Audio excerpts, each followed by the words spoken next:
जय माता दी। आज चैत्र नवरात्र का पहला दिन है और माँ शैलपुत्री की पूजा के साथ इस नवरात्रि की शुरुआत हुई है।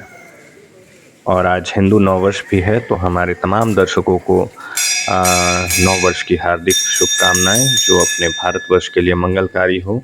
और ये कितना संयोग है कि आज ही नवरात्रि की भी शुरुआत हुई है और आज ही हिंदू नववर्ष भी है। तो कहीं ना कहीं माँ की कृपा है और ये भारतवर्ष के लिए भी बेहद अच्छी बात है। तो आज हम आपको एक ऐसी जगह लेकर चलेंगे जो कि अपने आप में एक बेहद अनोखी है और साथ ही इसकी पौराणिक कहानी बेहद रोमांचक है। ये जगह अद्भुत जंगलों के बीच में स्थित है। ये माता का मुख्य द्वार है और ये माता स्वयं विराजमान है। ये मंदिर प्रांगण का मुख्य दरवाजा या फिर मुख्य द्वार कह सकते हैं। बहुत से लोग अब तक इस मंदिर को देख के ही समझ चुके होंगे ये मंदिर कहाँ का है, लेकिन ये अलौकिक मंदिर बहुत लोग इसके बारे में नहीं जानते होंगे। उनको जानना बेहद ज़रूरी है, क्योंकि इतिहास ऐसे ही पौराणिक धराहों से मिलके बना हुआ है। मैं अभी परिक्रमा कर रहा हूँ मुख्य मंदिर के। ये माँ नर देवी है। जी हाँ, माता नर देवी, जो कि सघन जंगलों के बीच वाल्मीकि नगर, पश्चिमी चंपारण, बिहार में स्थित है। इनकी कहानी मैं आपको बताऊं। बुंदेलखंड के राजा हुआ करते थे, राजा जासर। ये माँ का मुख्य मंदिर के भीतर का बहुत ही सौभाग्य है कि मंदिर में वैसी कोई समस्या नहीं है। मंदिर के प्रबंधन से हमने अनुमति लेके माता का वीडियो बनाने का प्रयास किया, ताकि जो लोग यहाँ नहीं पहुँच सकते उन पे भी माँ की कृपा बनी रहे और वे भी ज़रूर देखें।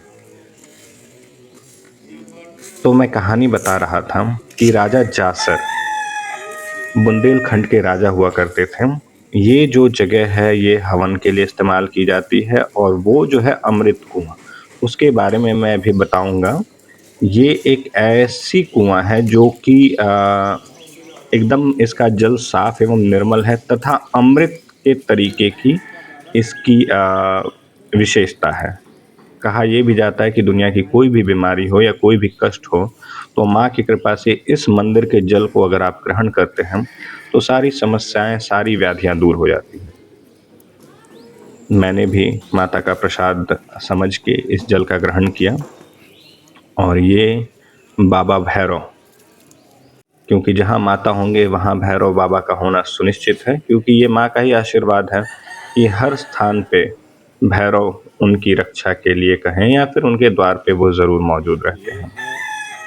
ये संक्षिप्त विवरण जो मैं आपको बता रहा था कि मंदिर का इतिहास क्या है। जी हाँ, राजा जासर जो बुंदेलखंड के राजा हुआ करते थे, उनके दो पुत्र थे, आल्हा और उदल। आल्हा और उदल बुंदेलखंड जैसे जगह से इस वाल्मीकि व्याघ्र परियोजना के तहत ये जो जंगल विकसित है, बहुत लोग इसके बारे में जानते होंगे। जिनको नहीं पता वे ज़रूर गूगल कर लेंगे। ये बहुत लंबे क्षेत्र में फैला एक सघन जंगल है। इस जंगल के बीचों बीच ये माँ नर देवी का मंदिर है, जिसकी स्थापना उन्हीं दोनों पराक्रमियों ने, आल्हा और उदल ने की थी। वे यहाँ आके घनघोर तपस्या किया करते थे और माता को खुश करने के लिए अपने गले की बलि दिया करते थे, मतलब अपना गला काट देते थे माता के शीश में। जबकि वे मैंने पहले बताया कि परम प्रतापी थे और माँ की पूजा में लीन रहा करते थे, तो माता भी उनकी पूजा से प्रसन्न होके अपने आशीर्वाद के फलस्वरूप उनके जो कटे हुए सिर थे वे पुनः जोड़ दिया करती थी, जिसके वजह से ये जगह नर देवी के नाम से प्रसिद्ध हुआ। ये उसका मुख्य एंट्रेंस से जाने का रास्ता है, जिसके इर्द गिर्द आपको तमाम तरीके की जो माता पे चढ़ाने के लिए फल हैं या फिर चुनरी है, जो भी माता को चढ़ाया जाता है, वो सारी चीज़ें उपलब्ध होती हैं। और ये बेहद खास है। आज पहला दिन है, तो यहाँ लगभग हज़ारों से लाखों लोग पहुँचेंगे, क्योंकि ये एक ऐसी जगह है कि बगल में नेपाल पड़ोसी देश है और दूसरे साथ ये जो पश्चिमी चंपारण का आखिरी छोर है, ये इसका सीमा उत्तर प्रदेश तक भी जाता है। तो 2 जगहों से भारी भीड़ यहाँ पहुँचती है और स्वयं बिहार के भी लोग अन्य-अन्य क्षेत्रों से इस जगह पे माता से मिलने पहुँचते हैं, माता के चरणों में अपनी गुहार लगाने पहुँचते हैं। ये मंदिर का मुख्य आप देख रहे हैं जो प्रांगण है, और इस कुआँ के बारे में मैंने पहले ही बताया, इसको अमृत कुआँ कहते हैं।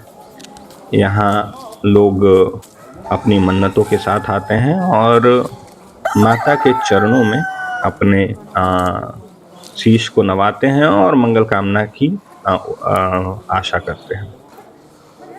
मंदिर को आप ध्यान से देखिए, क्योंकि ये एक अलौकिक दृश्य है और सौभाग्य की भी बात है कि मंदिर को इतने खाली स्थिति में आप देख पा रहे हैं, क्योंकि यहाँ पे नवरात्रि में बहुत ज़्यादा भीड़ होती है।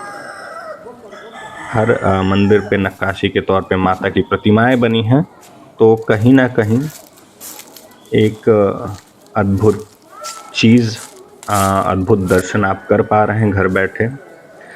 अब मैं फिर से आपको मंदिर के अंदर ले जा रहा हूँ। जी हाँ, ये मुख्य जो माँ का मंदिर है, नर देवी माँ, जो मैंने पहले ही बताया, नाम से स्पष्ट है यहाँ नर की बलि दी जाती थी। तो एक बार माता के अलौकिक चेहरे को आप देखिए, माँ का दर्शन करना, और वो भी चैत्र नवरात्रि के शुरुआत के पहले दिन, अपने आप में बेहद खास है। अद्भुत, माँ की सजावट भी अद्भुत और प्रतिमा का भी अद्भुत दर्शन हमें मिल रहा है। ये सिर्फ और सिर्फ माँ की ही कृपा है। इस जगह पे आप नारियल की बलि वगैरह दे सकते हैं। ये जगह द्वार के एकदम सामने है। मतलब ये एक पौराणिक काल से आस्था का एक बहुत प्रसिद्ध केंद्र रहा है और माता का एक बहुत ही प्रसिद्ध मंदिर है। कहानी मैंने बताया उन्हीं और आल्हा और उदल की स्थापित की हुई ये बहुत ही पुरानी मंदिर। और एक बात इसके लिए और भी प्रचलित है कि यहाँ बाघ आया करते थे माता के मंदिर की परिक्रमा करने। तो इस मंदिर में शाम के बाद कोई नहीं दिखता था, लेकिन समय बदलती गई और जनसंख्या बढ़ने की वजह से शायद अब कभी-कभी पहुँचते हैं, लेकिन ये चीज़ अभी भी बरकरार है। ये मैंने फिर बताया कि ये भैरव स्थान है, भैरव बाबा हैं, और ये लोग अपनी मन्नतें मांगा करते हैं, तो अपनी चुनरी को माता के चरणों में समर्पित करके अपनी बातों को माँ के समक्ष रखते हैं। तो ये संपूर्ण विवरण मैंने आपके सामने प्रस्तुत किया, और फिर से मैं स्थान का पूरा विवरण बताऊं, ये माँ नरदेवी हैं, जो कि वाल्मीकि नगर के सघन जंगलों के बीच स्थापित मंदिर, जो कि कई सैकड़ों वर्ष पूर्व इस मंदिर की स्थापना की गई थी।